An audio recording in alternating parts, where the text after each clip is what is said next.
नमः संस्कृताय प्यारा दोस्तों, इस वीडियो में हम लेकर के आए हैं नट वैदिक साहित्यम का 41वां भाग, जिसमें कि आज हम आपको बताएंगे 20 अन्य महत्वपूर्ण प्रश्नों को जो सर्ग विचार संबंधी है दोस्तों। साथ ही पुरुष सूक्त, नासदीय सूक्त, हिरण्यगर्भ सूक्त और विश्वकर्मा सूक्त अर्थात सूक्त से संबंधित प्रश्न इसमें विद्यमान है दोस्तों। तो यह जो वीडियो है यह 25 कोड के लिए और 73 कोड के लिए, दोनों के लिए ही बहुत ही महत्वपूर्ण है दोस्तों।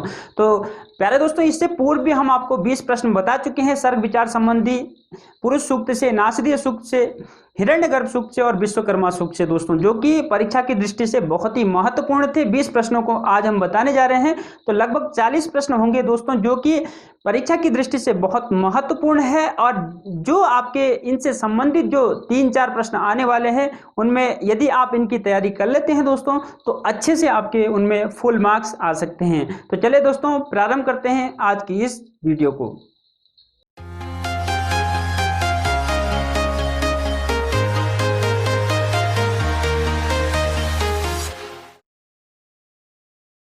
प्रारंभ करते हैं दोस्तों सर्ग विचार संबंधी अन्य 20 महत्वपूर्ण प्रश्नों को। इससे पूर्व भी हम 20 महत्वपूर्ण प्रश्न आपको बता चुके हैं। इस भाग में भी 20 महत्वपूर्ण प्रश्नों को आपको बता रहे हैं दोस्तों। तो लगभग 40 प्रश्न हमारे टोटल हो जाएंगे। इनकी तैयारी आप अच्छे से कर ले दोस्तों। इन्हीं के बीच से कुछ ना कुछ अवश्य आएगा दोस्तों। चलिए प्रारंभ करते हैं पहले प्रश्न को। ऋक् सामत छंदो यजुंसी कस्मात् समुत्पन्नानि।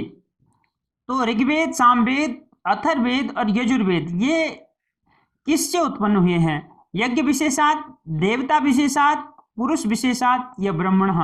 तो ये उत्पन्न हुए हैं दोस्तों यज्ञ विशेषात। ये यज्ञ से उत्पन्न हुए हैं। तस्मात् यज्ञात् सर्वभूत ऋचः सामानि जगिरे छंदा गुंसी जगिरे, ऐसा मंत्र है। तो उसी यज्ञ से ये चारों वेद जो है उत्पन्न हुए दोस्तों। चलिए चलते हैं दूसरे मंत्र में। कस्य छायामृतम। तो वरुणस्य, अग्नेः, हिरण्यगर्भस्य या पुरुषस्य, किसकी छाया क्या है? किसकी छत्र छाया अमृत कहलाती है या अमृत है, अमृत के समान है। तो यहां पे हिरण्यगर्भ सूक्त में कहा गया है दोस्तों कि यस्य छाया अमृतम यस्य मृत्यु कस्मै देवाय हविखा विदेम्मा। जिसकी छाया क्या है? अमृत के समान है, और जो मृत्यु का साधन स्वरूप है उस ऐसे देव का हम क्या करते हैं? हवि से उसका यजन हम करते हैं।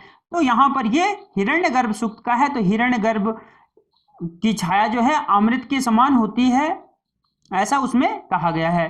चलिए चलते हैं तीसरे वाले प्रश्न में। सहस्र शीर्षा कह प्रजापति ही, पुरुषः, हिरण्यगर्भः अथवा इंद्रः। तो इसका आपको पता भी होगा दोस्तों। ये पुरुष जो है, पुरुष को सहस्र शीर्षा कहा गया है। सहस्र शीरिखा पुरुषः सहस्राक्षः सहस्रपात सभूमिगुं सर्वतस्पृत्वा त्यतिष्ठ दशांगुलम। ये पुरुष सूक्त का पहला ही मंत्र है दोस्तों। तो सहस्र शीरिखा, सहस्र जिसकी क्या है? सहस्र सर है, हजार जिसकी क्या है? सर है दोस्तों। सहस्र शीरिखा पुरुष, सहस्राक्ष, सहस्रपाद जिसके हजार क्या है? आंखें हैं, हजार पैर हैं। ऐसे वो पुरुष का स्वरूप वहां पहले मंत्र में बताया गया है पुरुष सूक्त में। तो यहां पर इसका जो उत्तर होगा दोस्तों वो पुरुष होगा। सहस्र सिरों वाला कौन है? तो पुरुष है। चलते हैं दोस्तों चौथे मंत्र में।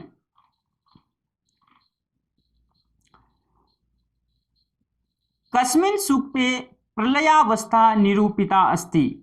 किस सूक्त में प्रलयावस्था निरूपित की गई है? अर्थात सृष्टि की उत्पत्ति से पूर्व की जो अवस्था थी प्रलय काल, तो उसकी बात कर रहे हैं। प्रलय काल का निरूपण किस सूक्त में किया गया है? पुरुष सूक्त में, हिरण्यगर्भ सूक्त में, राष्ट्राभिवर्धन सूक्त में अथवा नासदीय सूक्त में। तो दोस्तों जिसका उत्तर होगा नासदीय सूक्त में, क्योंकि नासदीय सूक्त में पहले ही मंत्र में कहा गया है कि नासदासीन नो सदासित, अर्थात न उस समय असत्य था ना ही सत्य का बोलबाला था। तो ये प्रलय काल की बात है, सृष्टि उत्पत्ति के पूर्व की बात है। उसमें कई मंत्रों में अग्रे शब्द का प्रयोग हो रखा है, जिसका मतलब भी है कि सृष्टि काल से पूर्व प्रलय काल में। तो ये नासदीय सूक्त में कहा गया है दोस्तों। तो ये नासदीय सूक्त इसका उत्तर होगा। चलते हैं पांचवें प्रश्न में। हिरण्यगर्भ सूक्तम अस्ति। हिरण्यगर्भ सूक्त है तो कैसा सूक्त है? दार्शनिकम, संवादात्मकम, दानात्मकम ऐश्वर्यात्मकम। तो हिरण्यगर्भ सूक्त कैसा सूक्त है दोस्तों? दार्शनिक सूक्त कहा जाता है, सबसे महत्वपूर्ण, क्योंकि ये प्रश्न शायद पहले बहुत बारी आ चुका है दोस्तों। ये प्रश्न, क्योंकि दार्शनिक सूक्तों में हिरण्यगर्भ सूक्त और नासदीय सूक्त ये प्रमुखता रखते हैं दोस्तों, तो ये दार्शनिक सूक्तों के अंतर्गत आता है। तो चलेंगे और आगे चलेंगे छठे प्रश्न पे दोस्तों। छठे प्रश्न में पुरुष सूक्ते षोडशे मंत्रे छंदः अस्ति। पुरुष सूक्त में 16वें मंत्र में छंद है दोस्तों। तो पुरुष सूक्त में जैसा कि हमें पता है दोस्तों कि पुरुष सूक्त में 1 से लेके 15 मंत्र तक जो है कौन सा छंद है? अनुष्टुप छंद है। 1 से लेके 15 मंत्रों तक अनुष्टुप छंद है, और जो अंतिम का 16वां जो मंत्र है, यज्ञ ने यज्ञ में जंत देवा, उसमें जो है आपका त्रिष्टुप छंद है। तो लास्ट वाला जो मंत्र है उसमें कौन सा छंद है? त्रिष्टुप छंद है। 16वें मंत्र में 16 ही उसमें मंत्र है, और 16वें मंत्र में त्रिष्टुप छंद है दोस्तों। तो इसका आंसर त्रिष्टुप होगा। और आगे चलेंगे 7वें प्रश्न में दोस्तों।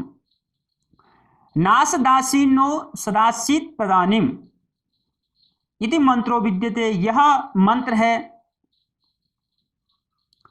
तो कहां है? जिस उस समय ना तो असत्य था न ही सत्य था।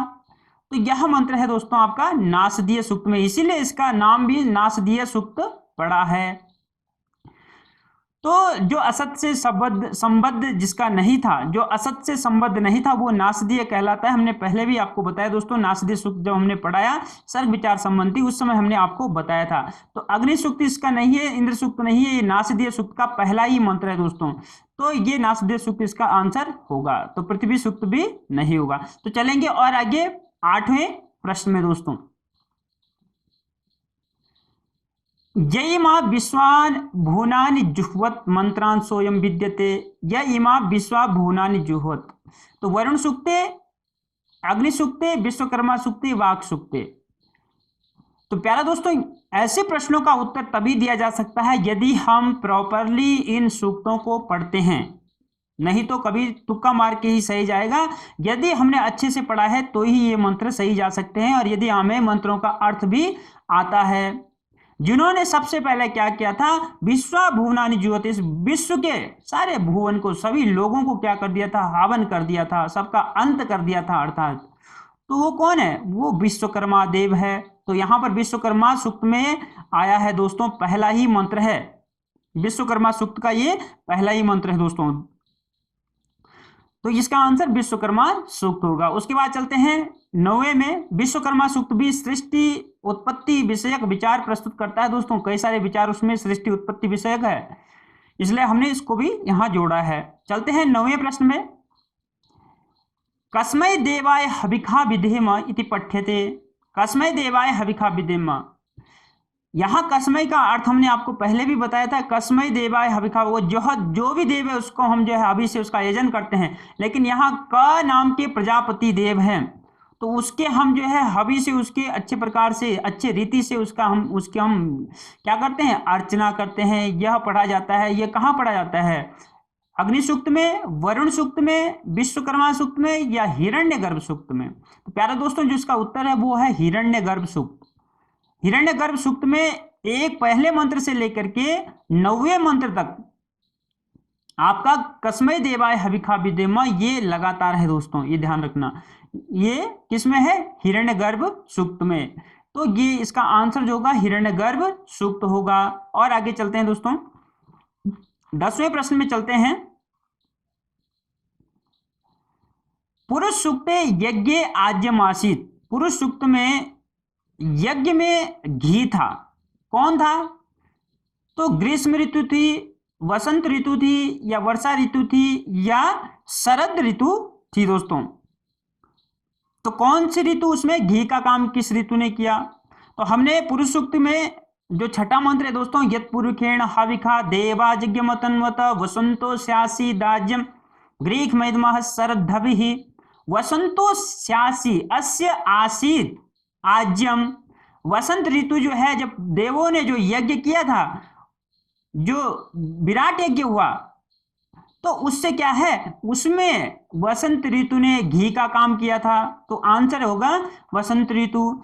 ग्रीष्म ऋतु ने उसमें किसका, समिधाओं का काम किया था, और शरद ऋतु ने उसमें हविका अर्थात हवन सामग्री का काम किया था दोस्तों। वर्षा ऋतु का उसमें वर्णन नहीं है। तो अभी जो आज्य का काम किया था वह वसंत ऋतु ने किया था, इसलिए वसंत ऋतु इसका आंसर होगा। और आगे चलते हैं 11वें प्रश्न में दोस्तों, विश्वतोमुखः क पुरुषः वरुणः प्रजापति ही विश्वकर्मा। बहुत महत्वपूर्ण प्रश्न है दोस्तों। तो पुरुष विश्वतोमुख अर्थात हर ओर पूरे विश्व में जिसके मुख है, हर ओर जिसके, सर्वतः, विश्वतः का मतलब यहाँ सर्वतः, हर ओर जिसके मुख है वह कौन है, पुरुष है, वरुण है, प्रजापति है, विश्वकर्मा है। तो वह है दोस्तों विश्वकर्मा। विश्वकर्मा जो सूक्त है उसका तीसरा मंत्र है ये, विश्वतोमुख विश्वतस्त बाहुरुत विश्वतस्पाद संबाहुभ्याम धमत संपत्तिर्ध्यावा भूमि जनयन देव एकः विश्वतस् चक्षुरुत। तो उसके विश्व, हर विश्व मतलब हर जगह उसकी क्या है, आंखें हैं। विश्वतो मुखो विश्वतो बाहुत, और विश्व हर जगह, हर ओर उसकी क्या है, भुजाएं हैं, हर ओर उसके मुख है। ऐसा जो है विश्वकर्मा सूक्त में आया है। तो विश्वकर्मा ही विश्वतोमुख है। तो इसका आंसर विश्वकर्मा होगा दोस्तों। अब चलते हैं हम 12वें प्रश्न में दोस्तों, कह नामना ज्ञायते, क के नाम से जाने जाते हैं, विश्वकर्मा, प्रजापति, पुरुष या वरुण। तो दोस्तों कह नाम प्रजापति ही उसके देवता है। किसके देवता है कह नाम प्रजापति, हिरण्यगर्भ सूक्त के देवता है दोस्तों, क नाम के प्रजापति। तो क नाम से प्रजापति जाने जाते हैं, प्रजापति को ही हिरण्यगर्भ भी कहा जाता है। तो यहां पर क नाम से प्रजापति जाने जाते हैं, इसका उत्तर होगा प्रजापति। 13वें प्रश्न में चलते हैं, तस्मा दस्वा अजायंत एके चो भयादतः इति मंत्रो विद्यते या वर्तते। यह मंत्र है वर्ण सूक्त में है, वाक सूक्त में है, पुरुष सूक्त में है या नासदीय सूक्त में है। तो प्यारे दोस्तों ये जो है ये मंत्र, यह मंत्र है पुरुष सूक्त में। पुरुष सूक्त का ये 10वां मंत्र है, तस्मात् दस्वा अजायंत जे के चो भयादतः गावो ह जगरे। तस्मात् तस्मात् जाता अजावयः। यहाँ क्या करें, तस्मात् अश्वा अजायंत, उस यज्ञ से, उस विराट पुरुष से क्या हुआ था, अश्वा अजायंत एक के चो भयादतः, अश्व उत्पन्न हुए एक के, और जो उभयादतः जिनके दोनों ओर दांत ऐसे, गाय भेड़ बकरियां ऐसी, ये क्या हुए, उस यज्ञ से उत्पन्न हुए। तस्मात् पुरुषात्, उस यज्ञ पुरुष विशेष से ये उत्पन्न हुए थे। तो ये पुरुष सूक्त का 10वां मंत्र है दोस्तों। तो पुरुष सूक्त इसका आंसर होगा। उसके बाद चलते हैं 14वें प्रश्न में, सप्तर्चम सूक्तम अस्ति। सप्तर्चम अर्थात सप्त ऋचात्मकम, तो 7 ऋचाएं जिसमें है अर्थात 7 मंत्र जिसमें है ऐसा सूक्त है। पुरुष सूक्त है, वाक सूक्त है, हिरण्यगर्भ सूक्त है अथवा नासदीय सूक्त है दोस्तों। तो पुरुष सूक्त में तो 16 मंत्र है दोस्तों, तो ये नहीं हो सकता। वाक सूक्त में आपके 8 मंत्र है, ये भी नहीं होगा। और हिरण्यगर्भ सूक्त में आपके 10 मंत्र है, ये भी नहीं है दोस्तों। तो बचा नासदीय सूक्त जिसमें 7 मंत्र है दोस्तों। तो होगा इसका आंसर होगा नासदीय सूक्त। तो नासदीय सूक्त में 7 मंत्र है दोस्तों। और आगे चलते हैं हम 15वें प्रश्न में, जो देवेश्वरी देव एक आसीत इत्यस्मिन् मंत्रा से यह इत्यनेन अभिधीयते। यो देवेश्वरी देव एक आसीत, जो देवों में एक देव थे। तो इससे, इसमें जो है यह नाम से, यह से कौन जाने जाते हैं, तो वो कौन थे दोस्तों, वो थे प्रजापति। हिरण्यगर्भ सूक्त का ये मंत्र है दोस्तों, 7वां मंत्र है, यो देवेश्वरी देव एक आसीत कस्मय देवाय हविखा विदेम। तो जो देवों में एक देव थे, किस समय, प्रलय काल की बात यहाँ, या जब सृष्टि उत्पत्ति हो रही थी, जिन्होंने क्या किया था, जिन्होंने जब यज्ञ हुआ था विराट यज्ञ उसको देव देखा था, तो वो एक ही देव उस समय वहां विद्यमान थे, वो थे प्रजापति, हिरण्यगर्भ। तो यहां पर जो उत्तर होगा दोस्तों वो होगा हिरण्यगर्भ। तो अब चलते हैं दोस्तों अगले प्रश्न में, 16वें प्रश्न में दोस्तों। अब चलते हैं दोस्तों 16वें प्रश्न में, ज्ञाते धामानि परमाणि याउमा इति मंत्रांशो पठ्यते। याते धामानि परमाणि याउमा, यह मंत्रांश पढ़ा जाता है इंद्र सूक्त में, अग्नि सूक्त में, विश्वकर्मा सूक्त में अथवा वरुण सूक्त में।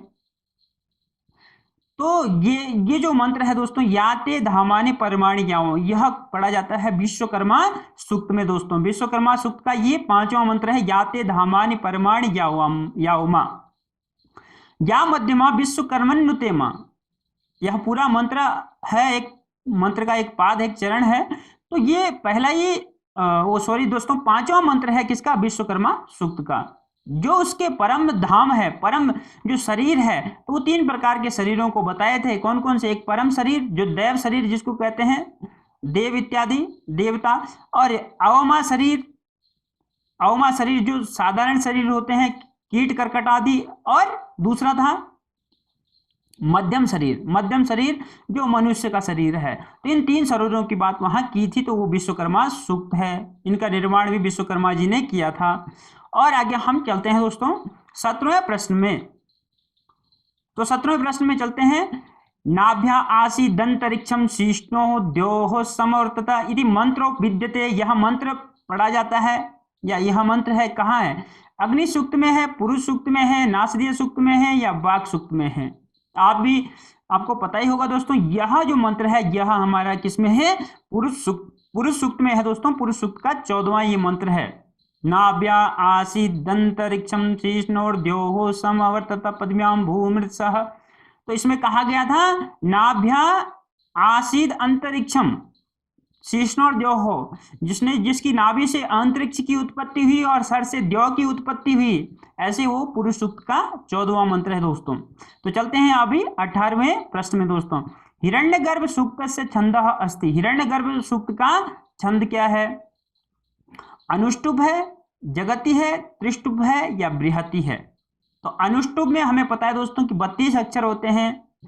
अब हम चलेंगे गायत्री, उष्णिक, अनुष्टुभ, बृहति, अनुष्टुभ, बृहति में आपके जो है 36 अक्षर होते हैं दोस्तों। गायत्री, उष्णिक, अनुष्टुभ, बृहति, पंक्ति, त्रिष्टुभ 36, और यहां हो गए आपके 36 4 40, और इसमें हो गए त्रिष्टुभ में 44 अक्षर, और जगति में हो गए फिर 48 अक्षर। इस तरीके से ये क्रमशः है। और जो हिरण्यगर्भ सूक्त का जो छंद है दोस्तों वो है आपका त्रिष्टुभ छंद, जिसमें कि 44 अक्षर होते हैं।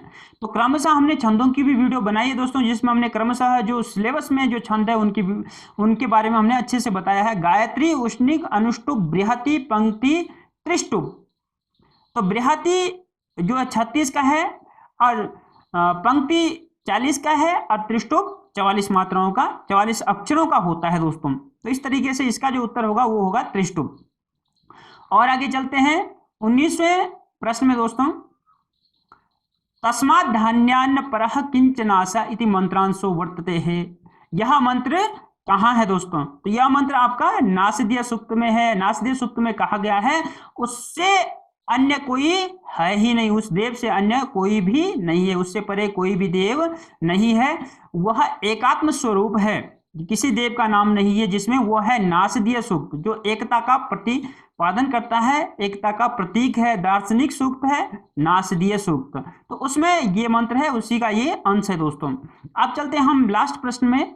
चक्षुषः पिता मनसा ही धीरो इति मंत्रांशो विद्यते। चक्षुषः पिता मनसा ही धीरो, आंखों के नेत्रों के पिता और मन से जो धीर है, ऐसे कौन, किसके लिए कहा गया है? हिरण्यगर्भ सूक्त में ऐसा कहा गया है, या विश्वकर्मा सूक्त का ये मंत्रांश है, या उषस सूक्त का है, या अग्नि सूक्त का है दोस्तों। तो दोस्तों ये है आपका विश्वकर्मा सूक्त का पहला ही मंत्र है। इसमें कहा गया चक्षुषः पिता मनसा ही धीरो, आंखों के जो पिता है, मन से जो धीर है। घृतम मेने अजनन्न माने, तो वहां कहा गया था आंखों के पिता है, मन से जो धीर है।